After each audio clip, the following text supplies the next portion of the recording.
Hi, everyone. It's Brad Weber, and I am so excited today to be with just an amazing, really incredible professional in our industry, Laura Welsh, CEO of CSS. And we're going to be talking about not only increasing event productivity for exhibitors, but also for attendees. So, Laura, welcome. It's so good to see you. Thank you so much, Brad. I appreciate you speaking with me today and excited for today's topic. Learned a Yeah, lot no, about it over the years. yeah, and probably feels like a lot just in the last 2 years. So, quite something. So before we even jump in on, talking about increasing event productivity, it's kind of struck me as like, what does event productivity even really mean? And I'd love to get your feedback and kind of your thoughts on the definition of what that is. Absolutely. And it's a fancy way of just, event productivity and productivity. You kind of bringing those together, right? So when you're at your office at home, really, and you look at all the things you want to do in a day, that's when you start to kind of build it out, right? I don't know anyone who doesn't use their calendaring system for everything in their days. I mean, if it's baked in, it gets done. If not, there's a chance that it's probably not going to happen, right? So even just today, we set up this time to speak. It was on both of our calendars. We showed up, we go, okay, we got that done. Internal meetings, even just like picking up the kids, all of that is built into how we are productive people, but everything is in a schedule format. We don't kind of just willy-nilly, unfortunately, at this point, everything is scheduled, right? Some might argue overscheduled, but what I think happens when we go to a conference or an event or really anything is that we all of a sudden forget that's how people operate these days. And what ends up happening is, we'll have education. There's some great education, and people tend to build around that of like, oh, I'm going to this session at 2:00. But when I think about productivity, I think about how are you using all of that time in between? If you're going to an in-person conference or virtual, there are 50 other things you could be doing. So what you want to do when you're on site or virtual is maximize that time. And the other thing I always think is interesting is a lot of times these conferences we go to are not general. They're very specific and they're targeted. And you have this group of people who have all paid, they're attending, they're interested in the topics and the people that are going. But what we're not doing is we're not realizing that all those people in the audience, the people who are paying to participate, whether it's a supplier, an attendee, even the speaker, they're all part of being productive on site. So what I always say is, the moment that you show up, knowing how you're going to spend your time. And I want people to realize that time is so valuable. I don't know, we always think about that, but it really is. And when I think about event productivity, it's a combination of spending your time with like-minded individuals, people that might, be able to, help you in your career, help you with an education topic. You have the speaker who's the subject matter expert, but they're talking to all these people, and you want to be able to speak person to person with them. Additionally, you want to be able to connect if there's a topic and you have the suppliers that are also there. Suppliers often are subject matter experts. They are selling a product, and a lot of times you can go in and schedule 15 appointments with them, knock those out instead of trying to spend, weeks trying to get 1-hour demos all scheduled. So making sure you're productive on that front, and then the education. So it's really 3 components, I think, that really allow you to maximize the benefit of either being on site or participating virtually. So that's my definition of event productivity. Yeah, it's really helpful because I think sometimes when you see the word productivity, you also think efficiency, but they're actually 2 very different things. And so I love what you said, particularly what I'm intrigued by. You said you just commented on the word connection, and a few years ago we wouldn't even be talking about the audience that's strictly virtual or the omni-channel and that type of thing. So let's dive a little bit in on connection and the importance of that and how that has evolved, certainly over the last few years. Absolutely. And I do think that this goes beyond just events, just like everything does, right? But we're all looking to connect. I think that really creates the most amount of value when you're attending something. There's so much great education online that's very one way, right? It's someone speaking at you. But I think what makes your event stickier, makes it so you have to attend year over year, is when there's people they're excited to see. thought leaders that they're looking forward to asking questions, having those conversations, and then also just making them feel the human aspect needs to be there, right? It needs to feel like, oh, I'm connected, I'm part of this community, I can ask people questions live. There are probably so many people in the audience at every single event that are having the same challenges in their career, professionally or personally, and there are all these individuals that they can connect with. So if you're an in-person conference, I definitely recommend as show organizers carving out time, being intentional with your program design to bring those people together. It's not just being talked at is what people are looking for anymore. It's talking with one another. And I've said it before, but I'll say it again, we are in a time too where people aren't, necessarily just meeting people organically at bars. They're going on apps and they're scheduling a time for a date, all right, or get coffee. And I think that we're shifting as a society to doing things like that more intentionally as opposed to sporadically and organically. So I encourage event planners and event organizers to realize that trend pulls through. So often you'll be walking a show floor or just walking down the hallways and people aren't kind of looking up and saying hello to everyone.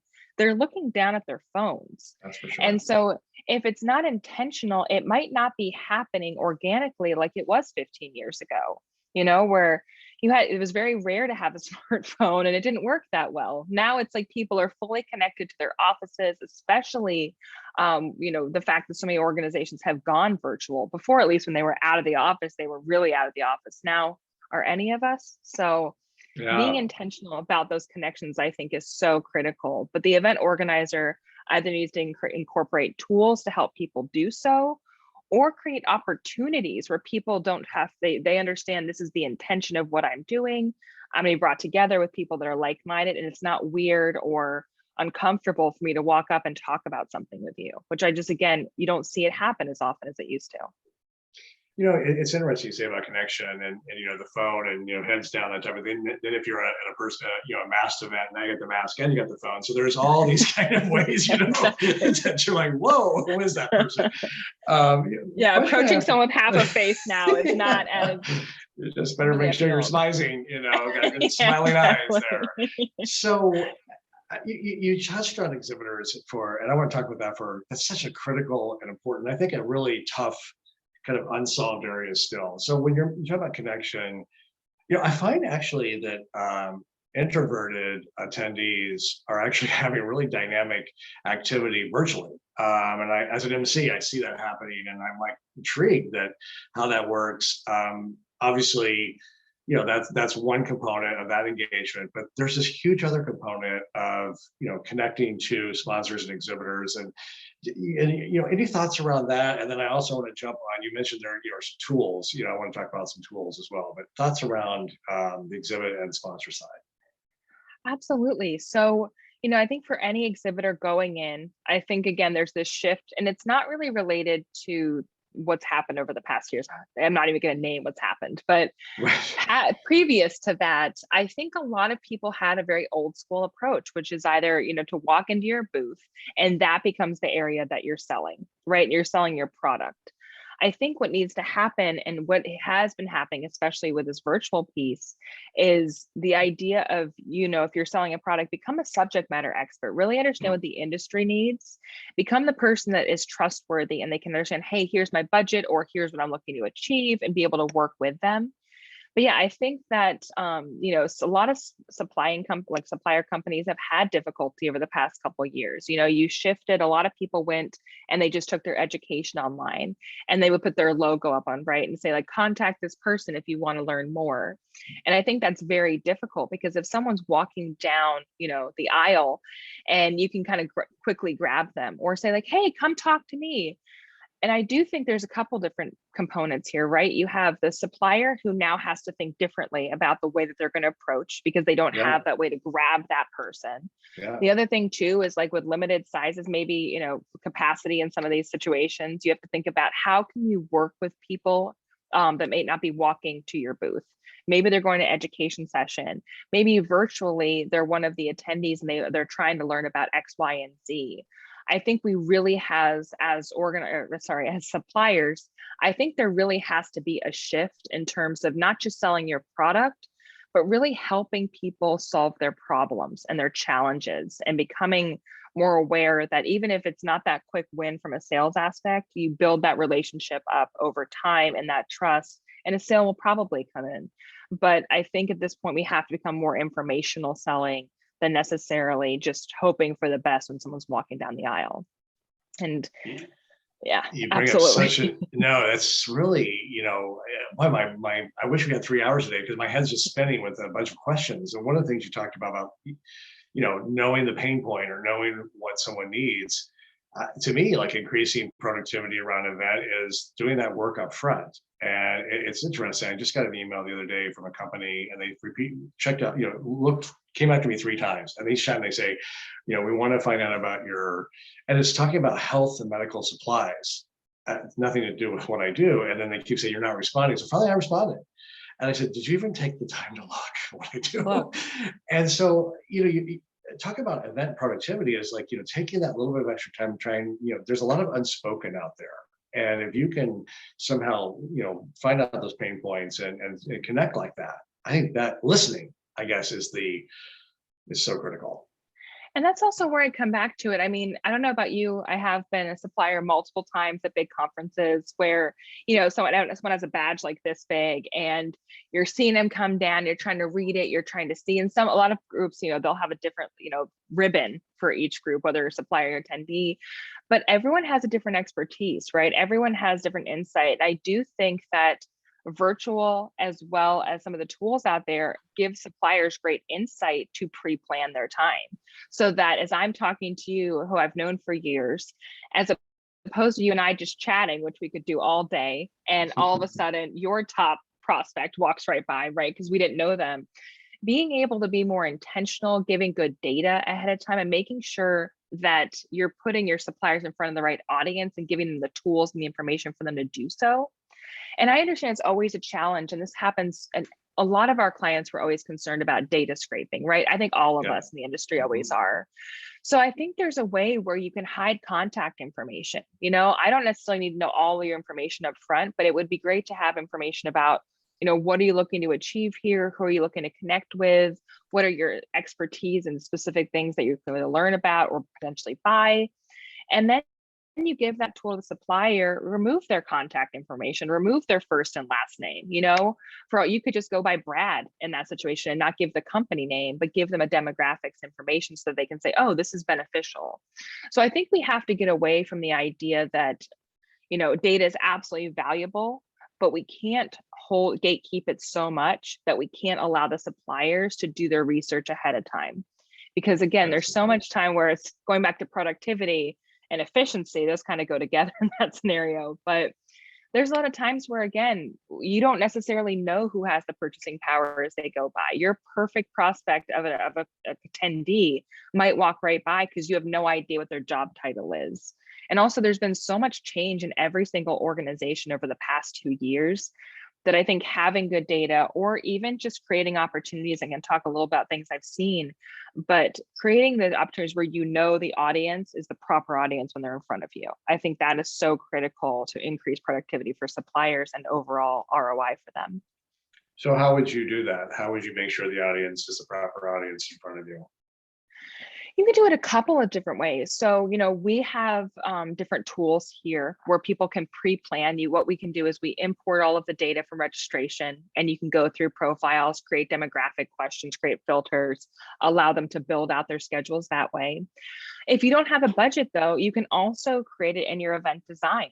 There are so many opportunities for you to take a look at all of the data and create a certain subset. So, I think even just going back to like chapters, like IAEE's events, Expo, they have like the Midwest chapter event, and you go to that because, everyone's going to be Midwest located, and then the Southeast has their own, and you can start doing that for the different sub audiences related to, the buyer and the seller. So it really kind of comes back to being more intentional about making sure that we're not just looking at data as a whole, but we're really breaking down where are these opportunities where we can kind of play around a little bit with the event design to make sure the right people are at the right location.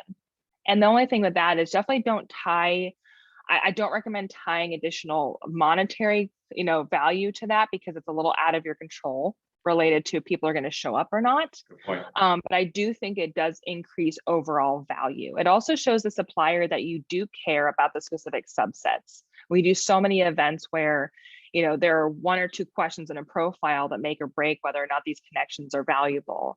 And so if you just help kind of narrow it down and say, okay, we're not gonna say this is a buyer seller program necessarily, but we're gonna say that everyone in that room is looking to buy a tractor or is interested in more information about tractors. And you create incentives and you create value and education and the right people in that room. And then all of a sudden the event might go from 5,000 to 500 people, and you're helping kind of vet them down. The other thing I've seen done is, sorry, going off, I could talk about this all day. No, I love it. We also saw PCMA do some cool stuff a couple years ago where they actually using different color lights at their reception, and the color lights meant something different to each group. So if you were interested in talking about certain topics, you would go to that area of the room that was lit in a certain color. And that way it wasn't really weird if you wanted to dive in on like medical association discussions, right? Because everyone in that area wanted to talk about it. It's cost effective, it's smart. And it really, especially when you mentioned introverts before, an introvert's not going to walk up to a random person most likely and try to ask and figure out if they're a good match. So take away some of that pressure. Make sure that it feels like, hey, go to this area if you want to talk about that. Engage with this person, on this topic. And that way it doesn't feel so random or a sense of like rejection or the social awkwardness that kind of comes with some of these things. It's so interesting. You hit on so many areas right there, just different tools and things of that nature. And one thing I keep hearing over and over is, people are still grappling and deciding like, oh, are we going to keep this omni-channel approach? I say omni-channel because I think sometimes people like freak out when they hear the word hybrid anymore. But so, these multiple ways to access, attendees or whatever. And I heard something the other day about we have to create FOMO so that all the people that were on, virtually will just come to our show. What are you talking about connections and all that? Like, is that really the right approach? I mean, what's your thoughts around the fact that these bigger audiences are actually being attracted?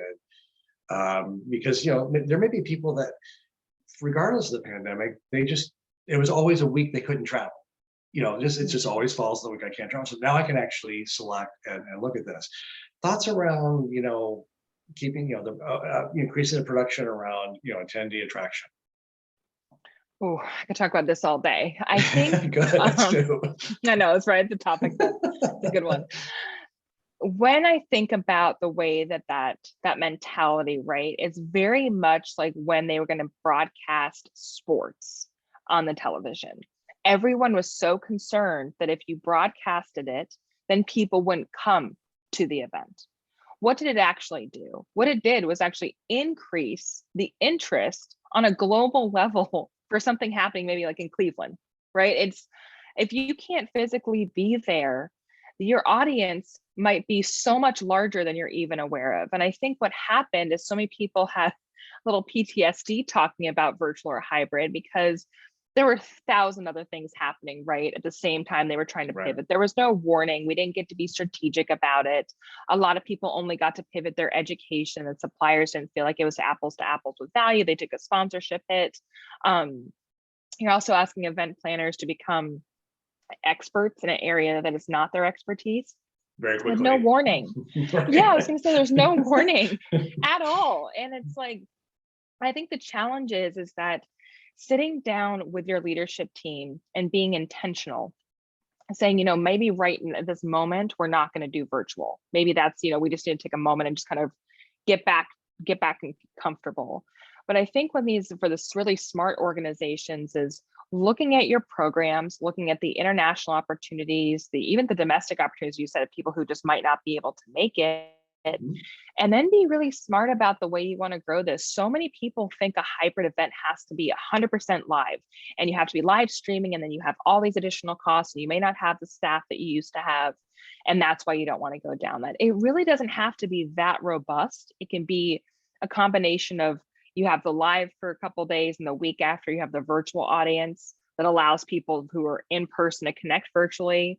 You can pre-record. You can also, do everything live and hire organizations to come in and help you with that piece. I mean, there's some amazing companies that do it, and it's all this additional value. You can even interview suppliers and exhibitors and give them that as a deliverable for the conference, and give them a great promotional piece of saying, hey, a lot of people are relaunching products. They've had to completely pivot, giving them this great opportunity to almost make it, newscaster interview style. Right. I think there's so many different approaches. I think, establishing a budget, establishing goals, I think is the big piece that people are missing. And even just putting things of like, okay, we're going to do virtual, and then next year in registration, we're going to, anyone who's registering for the first time, maybe ask them, how did you find out about this? And put one of the questions, oh, I attended virtually. Figure out if there is ROI, because I think so many people were just in survival mode that they just want to throw everything out. Right. And just go right back to what they were doing. But I think that if you're an organization that wants to survive the next 10 to 15 years, you're really going to have to realize that your audience is potentially a lot larger than the people who can physically be on site. Yeah, I couldn't agree with you more. And that's kind of the reason I wanted to bring that up, because so much loss of productivity happens by trying to figure all this out. And, you hit on something really important when you said, trying to go back or trying to, do what they did before. I saw this great analogy the other day about the windshield and the rear view mirror. And there's a reason why the rear view mirror is this little, because you're just looking back every once in a while, but the windshield's huge because you need to see everything that's coming in, that's going in front of you. And I love it. And I just feel like that's what we continue to have to do. And productivity is, I think, paramount in all of this. If you could give, gonna throw a little one at you here. If you could give the audience one really, like, this is the first thing you need to do, when you're thinking about increasing your event productivity, what would that be? I would take a look at your current event design. I think that's the very first thing. And I would think about, if you're an attendee coming to your event for the very first time, what is their experience? How can you improve it? How can you get more value out for them? And I think a lot of times we end up starting with the supplier, the exhibitor, right? Because a lot of times that is the key revenue driver. If you have happy attendees that feel connected, they feel engaged, you've built out all these connection opportunities for them, you can build in your suppliers in that piece as well, increasing productivity overall. But I think every single event we do is a little bit unique, a little bit different of an audience. You might have, again, more naturally inverted attendees that don't talk as much. You could have, a sales conference where you can't get them to be quiet, right? But you can create opportunities so that even the extroverts, the sales groups, get them in scenarios where they can be talking to people that are having similar challenges. You don't have to, I think sometimes at sales groups, they just go, oh, they're always talking, but are they being productive? We can talk all day, but are you actually saying anything? Are you solving a problem? Because those people will talk under any, use case scenario. And then for the introverts, are you creating opportunities where they can feel comfortable sharing, their experiences, their challenges, and talking to other people? I think that getting in the shoes of your attendee and thinking about that is great. And then the second piece is actually adding in a strategy and how are you defining success? I think that needs to be like not just a for 1 year plan, but a 3-year plan. I think if people take a step back, think about the attendee experience, and then think about their organization as a whole, the strategy there. Because before, whatever we were doing for the past 2 years, a lot of it was not strategic, it was reactive. And I think we have an opportunity to take what we've learned and use the strategy and make it strategic going forward. Yeah, no, very reactive. I absolutely agree with you in that regard. Of looking forward. It's interesting. You started off by talking about, the topic, obviously, you're talking about productivity for attendees, exhibitors, et cetera. And you actually made an interesting comment about individual productivity, about how we are scheduling our calendars. And if it's not in there, it's not going to happen, whether it's, a dinner somewhere or something personal. I think something that organizers really need to pay attention to is what is the individual buyer behavior. There are people that, it's been a couple of years now for some that maybe have said, what, I didn't go, or attend this or attend much of this for the last 2 years. So do I really need to? And, for the future, am I missing anything? So I think that's also part of the productivity discussion is, was the information relevant enough, and is is there an element of FOMO, and whether it's virtual or not. But I really my head keeps going back to individual decisions. Thoughts around that?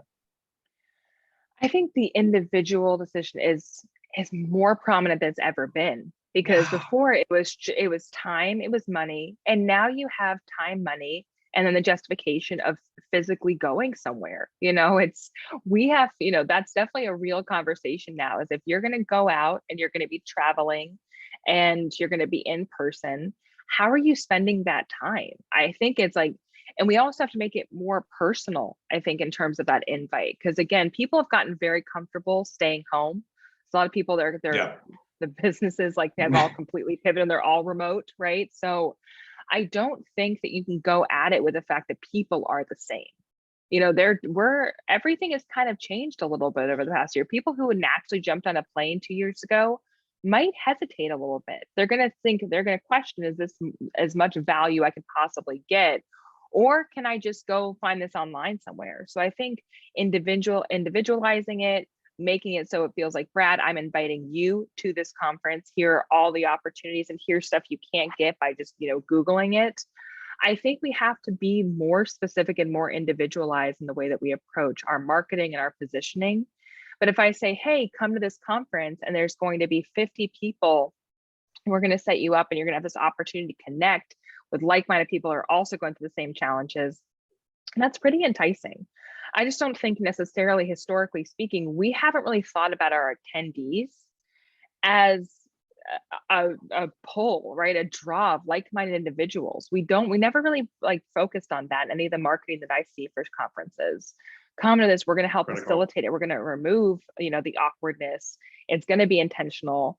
And I think that's really interesting. And I think we should definitely see some organizations doing that over the next couple months, years. I think this is huge. I think this is a whole emotional intelligence, sociological side of our industry. We talk about data over the years, and people get all this data, but they're like, what do I do with it? How do I, we have it, but what does this even mean? And I think you've really, really hit on something that could be a whole nother topic on another webinar, because we are close to our time here. So Laura, I cannot thank you enough for your thought leadership today. This was so cool, so amazing. I learned so much in a very brief period of time. It's always such a privilege to spend time with you. Well, I love chatting with you. And I think the number one thing we want people to take away is that you don't have to have a huge budget. Just be intentional. Think about the fact there's more of a human aspect to this than maybe historically there's been. And hopefully they'll steer you in the right direction. But thank you again for your time. I really appreciate it. No, hey, it's my pleasure. So thanks a lot. Good to see you. Of course. Have a good day. You too.